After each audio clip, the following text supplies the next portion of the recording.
एक बार की बात है, एक छोटे से शहर में एक भूतिया गांव था। यह गांव बहुत ही डरावना और रहस्यमय था। लोग इस गांव के बारे में कई कहानियां सुना करते थे, जिसके कारण यह गांव लोगों के लिए पूरी तरह से अनजान और अनिर्भर था। इस गांव के बारे में चर्चा और डर की बातें इतनी थी कि किसी ने उसे दिन में जाने की कोशिश तक नहीं की। एक दिन एक बहादुर और साहसी लड़का नामकरण गांव में रहने आया। वह यह सुनकर बहुत अचंभित हुआ कि गांव में ऐसा क्या है जिसके कारण लोग इसे इतना डरते हैं। वह दृष्टि में डरपोक नहीं था और अपने साहस और उत्साह से यहाँ पहुंचा। नामकरण ने गांव के बारे में जानकारी लेने के लिए कुछ लोगों से बातचीत की। उसे पता चला कि यह गांव एक पुराने मंदिर के पास स्थित है, जो कि बहुत ही पुराना और डरावना होता है। जब जब रात होती है तो वहाँ अजीबोगरीब आवाजें सुनाई देती है और कुछ लोगों ने भूतों को वहाँ देखा भी है। नामकरण इतना डरपोक नहीं था। वह सोचा कि शायद लोगों को कोई गलतफहमी हो सकती है और शायद वहाँ कोई सचमुच भूत नहीं हो सकता। उसने निश्चय किया कि वह एक रात में उस मंदिर की यात्रा करेगा। जब रात हुई तो नामकरण ने अपने साथ एक टॉर्च लेकर मंदिर की ओर बढ़ाई। मंदिर के गेट तक पहुंचने पर वहां से वह भयंकर आवाज आने लगी। धीरे धीरे उस आवाज की ओर बढ़ता गया। जब नामकरण ने मंदिर के अंदर प्रवेश किया तो वह देखा कि सब कुछ बिल्कुल नॉर्मल है। वहां सिर्फ एक पुरानी प्रतिमा और धूप गुजर रही थी। उसे यकीन नहीं हो रहा था कि कुछ गलत हो सकता है। अचानक एक भूत की आवाज सुनाई दी, कौन है वह जो मेरे मंदिर में आया है?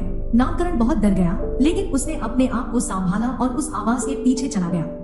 आवाज ने उसे मंदिर के एक कोने में ले जाया और वहां उसे एक बूढ़े भूत ने मिलाया।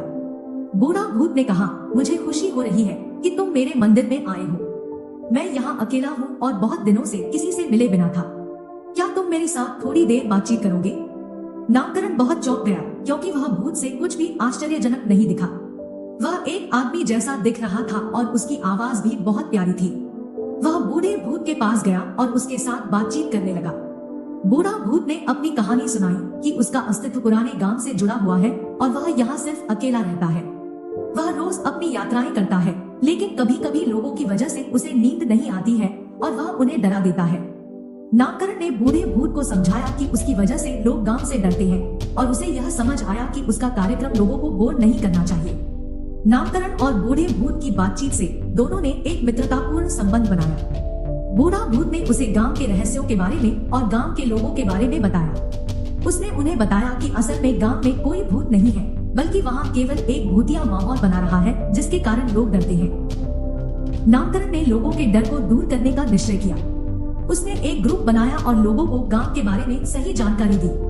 जब लोगों ने वास्तविकता जानी तो उनका डर धीरे धीरे कम हुआ और उन्होंने गांव को सामान्य जगह की तरह स्वीकार कर लिया। इस कहानी से हमें यह सीख मिलती है कि हमें अक्सर बातें और घटनाओं को सही संदर्भ में समझने की जरूरत होती है और डर की बुनियाद तब तक मजबूत रहती है जब तक हम उसे सत्यापित नहीं करते।